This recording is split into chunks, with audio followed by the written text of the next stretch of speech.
This is the Dollemore Daily, and I'm Jesse Dollemore. So the September 18th rally came and went with a whimper. Largely, I believe it passed uneventful. It passed with no violence. It passed with no fanfare, really. It appears more media showed up than actual dinguses, protesters, justice for the political prisoners who attempted to overthrow the United States government. And I think this largely is because the fact that we made it out unscathed largely was because of the media and the attention that the event got before it taking place. I'm not taking full credit, but certainly me and people like me who were sounding the alarm had something to do with the fact that this didn't go sideways. CNN was out there, as was many media organizations, both traditional and normal and respectable, but also right-wing nutter-butter ones. But Shimon Prokupecz, who is a reporter for CNN, was out there and interviewed a guy I want to talk about because it really does encapsulate what the Republican Party is all about, what the modern day Republican Party is fomenting, what they are encouraging. There's no more respectable, reasonable talk and debate about issues and policy. It is all about culture war and becoming the party of chaos. And this clip really does just drive it home that that is what they are. Watch this doofus Davy Crockett interviewed, wholly denying that the insurrection was what it was or that any police at all were assaulted, which flies in the face of everything we know about the missing fingers and eyes and all of the severe injuries that were brought upon police by the Blue Lives Matter flying idiots. Watch this. No, certainly, Jim, some very, very interesting moments. Certainly people who believe that this insurrection just didn't exist, that this was just people trespassing, people who just don't believe what they have seen before their very eyes. I had the opportunity to talk to one of the attendees, and he was talking about how no officers were assaulted, how this just was a bunch of people who were just trying to go in and essentially protest. And you know, and asking him all sorts of questions, you just can tell like he's just living in his own kind of reality. Take a listen to some of what I asked him. It's a public building. I mean, people have been held all this time. I think the most severe charge any of them has is trespassing. But there are some who are charged with assaulting officers. Those are lies. So you don't believe the video. On video, they're seen assaulting police officers. You don't think that happened? You think that's Show me that video. You haven't seen video? No. You haven't seen officers being dragged on the ground? No. You haven't seen that video? No. You haven't Please show me if it exists. And so we did, Jim. You know, my producer, Matt Friedman, and I, we pulled up the video on our phones, and we showed it to him. We showed him that video of that officer that everyone has seen in the doorway as protesters were pulling at him, pulling him inside, brutally assaulted. That was just one of the incidents, you know, and even though we showed him that video, he still didn't believe it. Take a listen to what he said.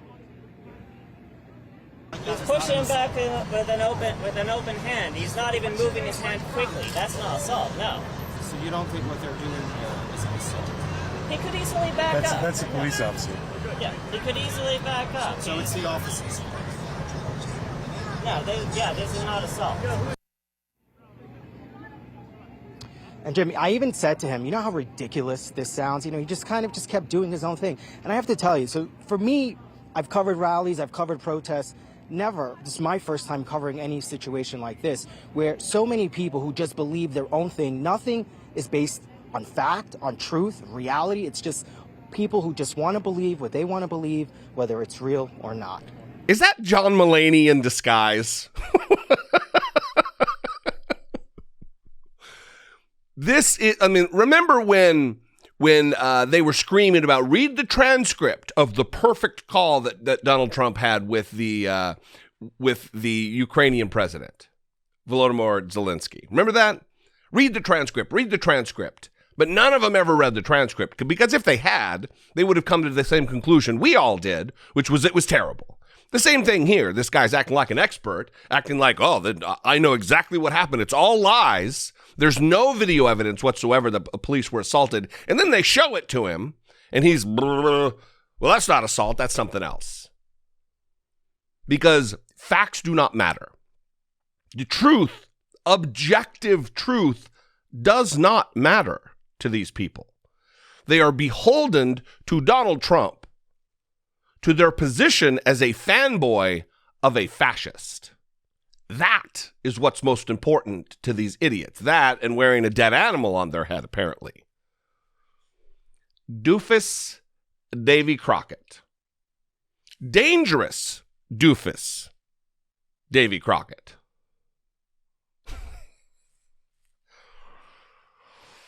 Luckily and thankfully, it didn't go sideways, the event.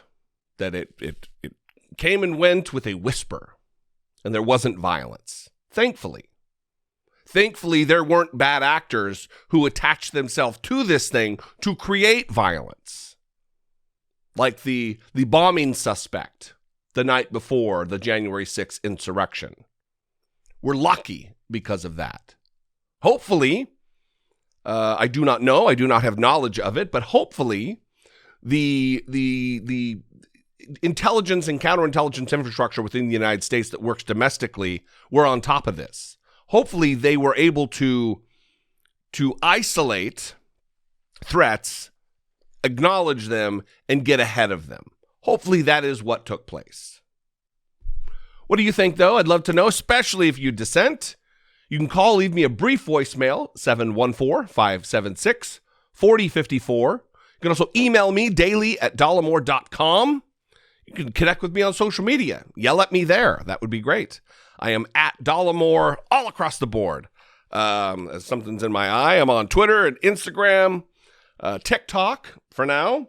I'm even starting to put daily YouTube shorts up, which if you're into the YouTube short thing and flipping through, you could find me there too.